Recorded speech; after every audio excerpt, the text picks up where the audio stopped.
আসসালামু আলাইকুম এভরিওয়ান। চলে আসলাম ঈদের ব্লগ নিয়ে। এই কাটাকাটিগুলো যখন করা হচ্ছিল তখন সকাল ৬টা ৭টার দিকে। আগের দিন করে রাখার কথা ছিল, কিন্তু আমিরা অসুস্থ বলেছিলাম, তাকে নিয়ে অনেক ব্যস্ত ছিলাম। সে ঠিকমতো ওষুধ খাচ্ছিল না, মানে ফুল টাইম ওকে নিয়ে বেঁচে ছিলাম, ওর মাও। তো সেই জন্য তাড়াতাড়ি সকালের দিকে আম্মু সামিয়া সাদিয়া উঠে গিয়েছে, একদম ভোর ৬টা ৭টার দিকে উঠে সব কিছু ওরাই রেডি করে ফেলছিল, মশলা যা যা রেডি করার, তারপর রুটি বানানো। অনেক কষ্ট করেছে। আমি ছিলাম না তখন, আমি তখন নাক টিকে ঘুমাচ্ছিলাম, কারণ আমি তার আগের দিন টায়ার্ড ছিলাম। ওরা রুটি বানানোর পরে আমি সব রুটি ছেঁকে নিলাম একটা একটা করে।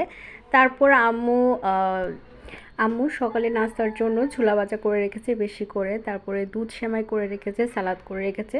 ভাবির অনেক প্ল্যান থাকার পরও আসলে করতে পারেনি, ব্যাড লাক।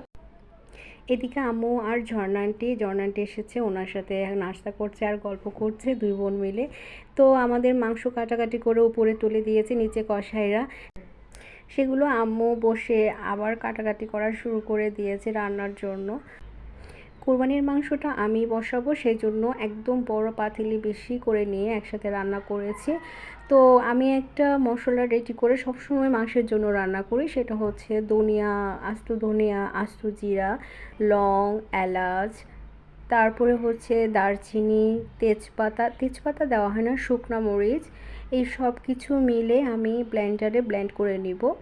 এইটার এইটাতে এভাবে দেওয়াতে মাংসের স্বাদটা আসলে অনেক, মানে অথেন্টিক একটা স্বাদ আসে, মানে মেজবানি স্বাদ আসে।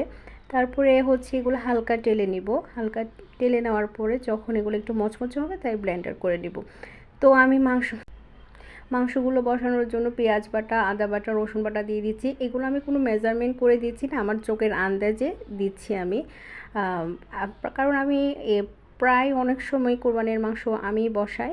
তো এখানে বাদাম বাটা দিয়ে দিয়েছি, সরিষার তেল বেশি করে ইউজ করেছি, সয়াবিন তেল একটু কম ইউজ করেছি।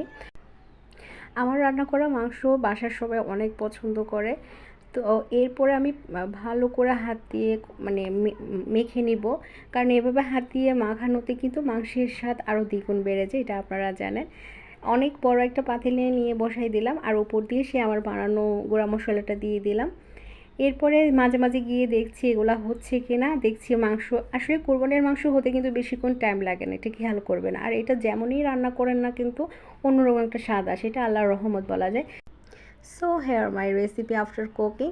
কেমন লাগছে আমার গরুর মাংস রান্না বলবেন কিন্তু। এখানে সবার অনেক খিদা লেগে গিয়েছে, যে যেভাবে পারে তাড়াতাড়ি করে বসে গিয়েছে। আর এখানে সন্ধ্যার দিকে ফ্রেশ হয়ে আন্টির বাসায় মাংস নিয়ে যাচ্ছিলাম, তো ভাবলাম একটা ছোট্ট র্যাম্প ওয়াক হয়ে যাক। আল্লাহ হাফেজ।